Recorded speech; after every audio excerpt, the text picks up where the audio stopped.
some ridges and things in here, so just be smart about your ground. Our big horse proved to us that that's a lot of it. You got to know what the footing is. He found a rut over there. Okay. So actually, let's all pick up a trot now. I want you to remember in your transitions. Anybody here ever do command class? Oh God, I hate judging command.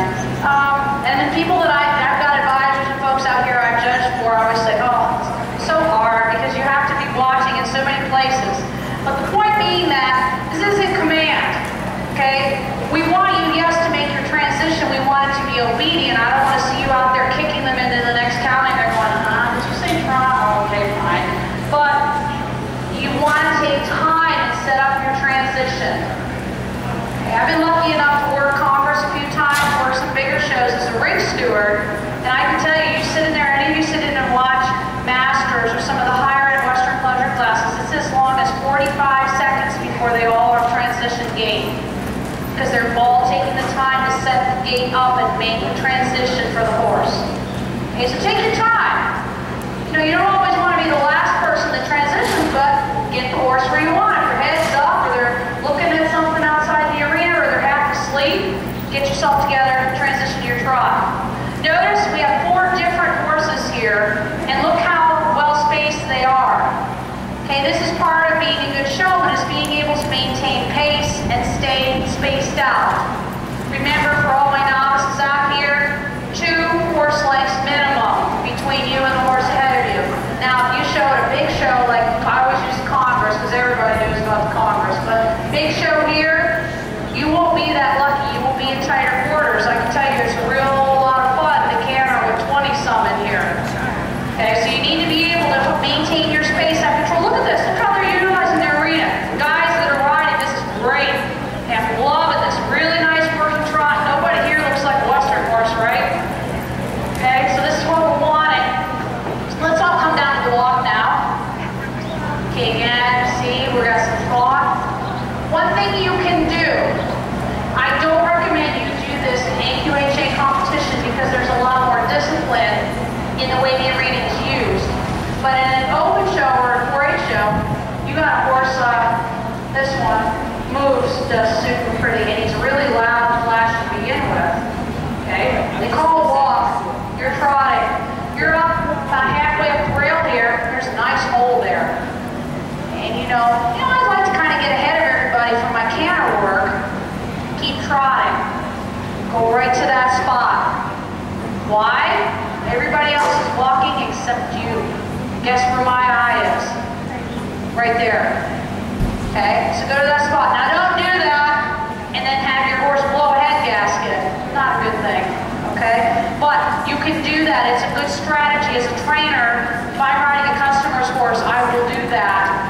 Especially an open show or something like that to get the horse seen. Especially if I'm riding a real plain wrapper like a bay or a sorrel horse in a class of all solid colored horses. Here we got everything, so it's a little bit more interesting. Okay, so ladies, I know we did not do any individual canter work, but can I have you all pick up a canter now? Let's look at this transition. Take your time. Again, lots of thought. Number 4 over there, that was a nice transition to the canter. I like that a lot. That was nice. Okay? Again, you guys are all seeing the same things we saw at the trot. Pretty much monkey see, monkey do. Okay? On the bay, I'd like to see just a hair more contact and take that leg and just push him up to your hand. It's really a nice horse. That's nice. My gray, who was the youngest in the group and the most inexperienced, really doing not too bad. Like, she just has to be looking ahead and riding every step of that horse. Guarantee you she's tired at the end of the day mentally because she's having to make all those decisions. Now what is Picasso up to over here? Again, remember, you're lucky. If you're back here making mistakes, you have a better chance to redeem yourself. And I can't see every step that you make every time. Okay, so you might get lucky. You might see something bad, might not see something bad. But you want to be aiming to be showing to me at your best advantage all the time when you're in front of me. And actually, I'm liking this. Keep going with Picasso. Can you guys see how he got kind of low speed there? Kind of looked Western for a minute, just trying to get it back together now. Okay, really not seeing a lot of that, which makes me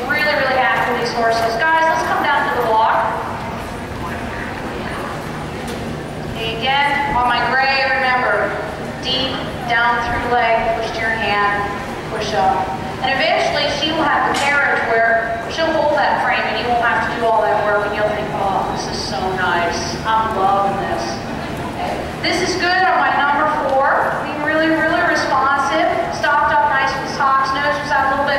So you want to make sure you set that barrier with your hands again, down through your leg, deep, push to your hand. These two again, for my 2 nice horses out here, be careful they don't fall to their forehand at this transition. So you want to think when you go to that transition, lift and then say whoa. Always end it with lift and whoa. Okay, so let's reverse direction. Did have a question about reverse and Western horsemanship, and I will touch on that very briefly while we reverse. Your reverse should just be a nice turn like these guys are all doing. You can use the reverse to really get a lot of bend, establish bend, push them over, all those things you need to do. There was one time where everybody did a pivot, regardless of which seat you were. Not so much a hunt seat, but it was there. And again, applause to AQHA because they're really emphasizing forward movement. No more pivots. Okay, you guys need to always think reverse with forward motion at the walk. Okay, unless the judge, you're in a horsemanship class or equitation and we're doing the rail portion, the judge says reverse with a turn on the haunches, that's different. But in this case, you want to make that wide sweeping walk. Okay? Some of the breed associations have told us as judges, and we're telling our 4-H judges, somebody doing a pivot is almost as bad a fault as a break of gait. Okay, so we still want that forward reverse. Not as big a deal here, but it is important that you all know that because that's what we're educating our judges with. Okay, ladies, so what we're going to do now is we're going to do the traditional transition, and you all have done this. We're going to do the canter to the trot. Okay, when I'm calling my gaits, remember the judge can call the gaits in any order that they wish. So you should always be prepared at any time to do any gait. Okay, I have a judge friend of mine, love her dearly, but she's a goof, and she calls for the canter first to the left. And she says, I want to get that right out of the way, establish my top horses, see impulsion.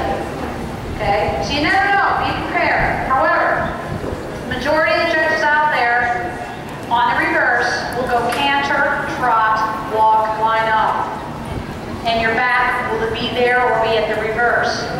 Okay, why do I do the canter to the trot? In the old days, a lot of the breeds wouldn't let you do that. We had to come to the walk before we trotted. Thank God that's changed. We don't have that problem anymore.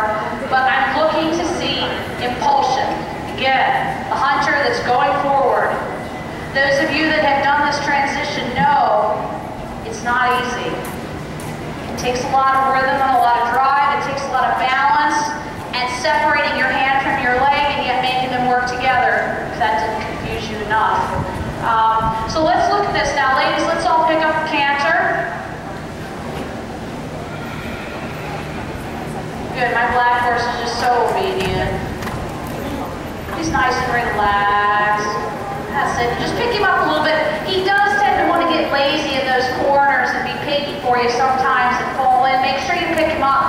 I did notice that on the Congress video. He can be kind of lazy, which is a good thing a lot of the time. But make sure he's always working for you, lifting that inside shoulder and not leaning towards me on those corners. Hi, girl. Picasso's being a little playful. Got him back together. Okay, my big bay, number 4, this is nice rhythm. See if you can get, yes, a little bit more stretch. Sit back, bring your leg back. That's it, pick up the shoulder. Push with that inside leg at the same time and then drop. Give him his head. Okay, remember guys, that's the key. Pick up, correct, drop. Let them be independent. The more they can be independent, the better. Great, it's really starting to relax. Nice rhythm. See if you can get a little bit more stretch and a little lower and longer. Good, good, good. There we go. Got one good stride. That's nice. Again, you have to go for little baby steps. Okay, ladies, let's bring them down now to a trot.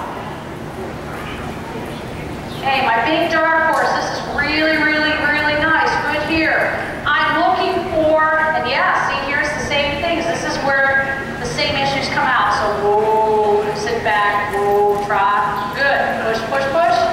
Okay? I'm looking for that same rhythm, that same pace in the trot that I had in the canter.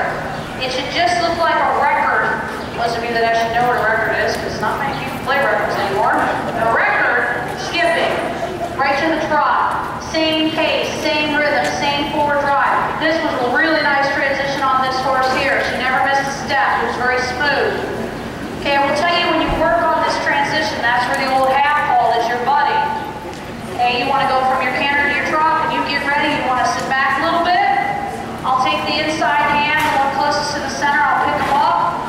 I'll take my leg on the outside and push them up to the bridle a little bit.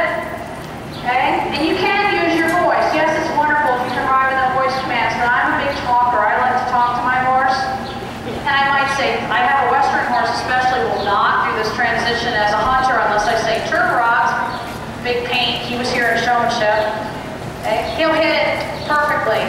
Okay, but you want to find them coming into the trot and not falling on their forehand. That's the number one thing that happens. Second thing that happens is what we had with my young bay horse. He's got so much go. He's like, you gotta be kidding. What is it you want? And he's compacting, compacting, compacting, lifting, lifting, lifting, and there's no downward shift of gear.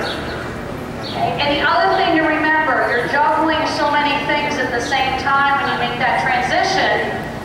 You want to begin your trot, then worry about your diagonal and all those other things. Don't try to add that to your list.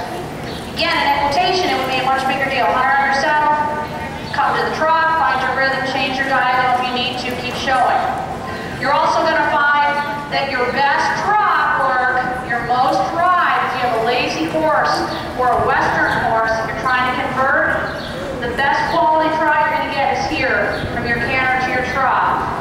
And that's an exercise you can use. And ladies, you can go ahead and walk for me since we've been cranking around here a little bit. I don't want to beat you up too bad. Look at the transitions on these. This is nice over here. This is nice over here. This is much better for you. Much better. You want to think, use that exercise to teach drive. Okay, especially, I mean, there are a lot of people I meet taking their Western horses saying, you know, I want to go for that all-around title. I need to teach my horse to go on seat. Well, now, not only are you trying to teach your horse, you're learning how to post, all those other things at the same time. You're going, oh, how am I ever going to learn all this? But that's where you want to teach impulsion. And then, ladies, if you would, could you all stop, please? All halt. Judge's option to do a backup. You will see it most often being done in this manner. Look at this. She's going back real nice for me. If you would all just back a few steps for me, let's look at the backup. Okay, very nice. On my bay, take up just a little bit more rate, number 4. When you start, actually stop for a minute. Let him kind of unwind.